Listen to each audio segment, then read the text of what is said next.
வணக்கம். எந்த கிழமையில் பிரதோஷம் தரிசிப்பதால் என்னென்ன பலன்கள் கிடைக்கும்?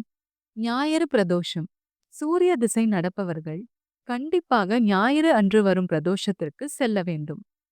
பலன்: இதனால் சூரிய பகவான் அருள் நமக்கு கிடைக்கும். இந்த திசையினால் வரும் துன்பங்கள் விலகும். பிரிந்த குடும்பம் ஒன்று சேரும். திங்கள் பிரதோஷம். பிரதோஷத்தில் சோமவரம் மிகவும் சிறப்பு வாய்ந்தது. சந்திர திசை நடப்பவர்கள், சந்திரனை லக்னவதியாக கொண்டவர்கள் திங்கள் அன்று வரும் பிரதோஷத்திற்கு செல்ல வேண்டும். பலன்: மன நிம்மதியும் மகிழ்ச்சியும் கிட்டும். மன வலிமை பெருகும். செவ்வாய் பிரதோஷம். செவ்வாய் திசை நடப்பவர்கள், செவ்வாயை லக்னவதியாக கொண்டவர்கள் செவ்வாய் அன்று வரும் பிரதோஷத்திற்கு செல்ல வேண்டும். மனிதனுக்கு வரும் ருணம் மற்றும் ரணத்தை நீக்கக்கூடிய பிரதோஷம் இது. பலன்: செவ்வாயால் வரும் கேடு பலன் நீங்கும். பித்ருதோஷம் நீங்கும். கடன் தொல்லை தீரும். எந்த ராசி நட்சத்திரம் உடையவராக இருந்தாலும் ஒரு செவ்வாய் பிரதோஷமாவது வைத்தீஸ்வரன் கோயில் சென்று வழிபட்டால் அவர்களுக்கு வரும் ருணமும் ரணமும் நீங்கும் என்பது சிவவாக்கு.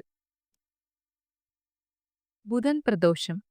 புதன் திசை நடப்பவர்கள், புதனை லக்கணபதியாக கொண்டவர்கள் புதன் அன்று வரும் பிரதோஷத்திற்கு செல்ல வேண்டும். பலன்: புதனால் வரும் கேடு பலன் நீங்கும். கல்வி சிறக்கும். அறிவு வளரும். படிக்காத பிள்ளை படிக்கும். பெற்றோர்கள் தங்களது குழந்தைகளை தவறாமல் புதன் அன்று வரும் பிரதோஷத்திற்கு அழைத்துச் செல்ல வேண்டும்.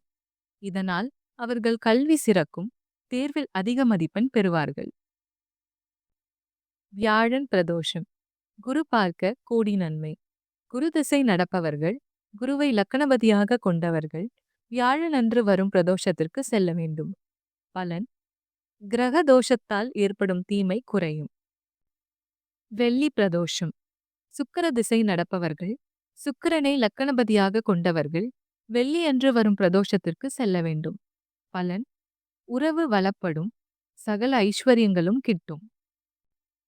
சனி மகா பிரதோஷம். சனி பிரதோஷம் என்று கூறமாட்டார்கள், சனி மகா பிரதோஷம் என்றே கூறுவார்கள். ஏனென்றால் அத்தனை சிறப்பு வாய்ந்தது சனிக்கிழமை வரும் பிரதோஷம். எந்த திசை நடந்தாலும் சனி பிரதோஷம் அன்று கோவிலுக்கு சென்று சிவனை வழிபடுவது சிறப்பு. ஏழரை சனி, அஷ்டம சனி நடப்பவர்கள் சனியினால் வரும் துன்பத்தை போக்க கண்டிப்பாக சனி பிரதோஷத்திற்கு செல்ல வேண்டும். பலன்: ஒரு சனி பிரதோஷம் சென்றால் 120 வருடம் பிரதோஷத்திற்கு சென்ற பலன் கிடைக்கும். கிரக தோஷத்தால் ஏற்படும் தீமை குறையும். பஞ்சம பாவமும் நீங்கும். சிவ அருள் கிட்டும். நன்றி.